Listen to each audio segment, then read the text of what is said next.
Hey y'all, I'm Kelly, author of the blog RestoreInteriors.com, and we are in the process of redecorating our 1950s ranch-style home on a budget.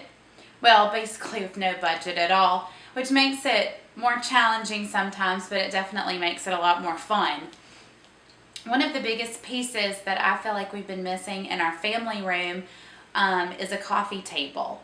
And just recently, I was able to bring one home for $30 that I bought from a friend. It needed some love. It looked like carpenter bees had gotten in there and had a little lunch.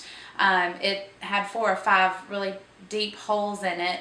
But I was able to fill those in with wood fill. And it also had some green paint on the top that I couldn't get off. And I knew that it needed a complete makeover. But what was great about this coffee table is that it had good bones. The shape was perfect for my space, and the style was perfect for my space.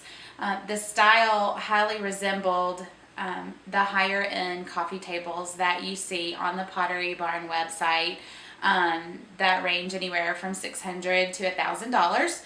And so I brought the table home and went straight to the website, Pottery Barn website, and picked out one as an inspiration piece that I absolutely fell in love with. It had a zinc top and a light bottom. So what I wanted to do was create a faux zinc finish on the top of my coffee table because I knew that I would not, wrap it with real zinc. I just wanted to try and see if I could do it with paint. So Pottery Barn's coffee table had a newer finish, a newer look to it. The top, the metal looked newer, and I wanted a more aged look. Their water spots, so to speak, were wider bands, and I wanted mine to be more compact. I wanted mine to resemble the inside of a zinc sap bucket. So I took a picture of the inside of a sap bucket and started to work with different mediums that I had downstairs, paints and waxes and water, and I think that I came up with a pretty good replica of vintage zinc. And so let me show you what I did, and let me help you create high-end style on a dime with a faux zinc finish. This was my inspiration picture. I took this of the inside of a real zinc bucket. And here is my awesome $30 coffee table that I got from my friend Monique. So the first thing that I did was paint one coat of Annie Sloan graphite chalk paint over my top. And then I made a wash by using 1 spoonful of Paris Grey and water till it got really good and runny. I brushed it on and removed all the excess with a soft t-shirt or a piece of cheesecloth you could use. And when you're finished with this step, it should look like this. And you need to let it dry completely before starting the next step. Now you're going to wax with clear wax. I know this sounds absolutely nuts, but the mixture of the oil and water is what's going to give you the zinc effect.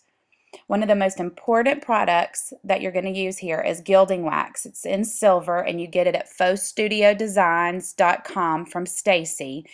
And you're going to need it to make this mixture right here. You're going to mix 1 tiny pinch of Gilding Wax with a splash of mineral spirits and the rest water. Mix it up really good.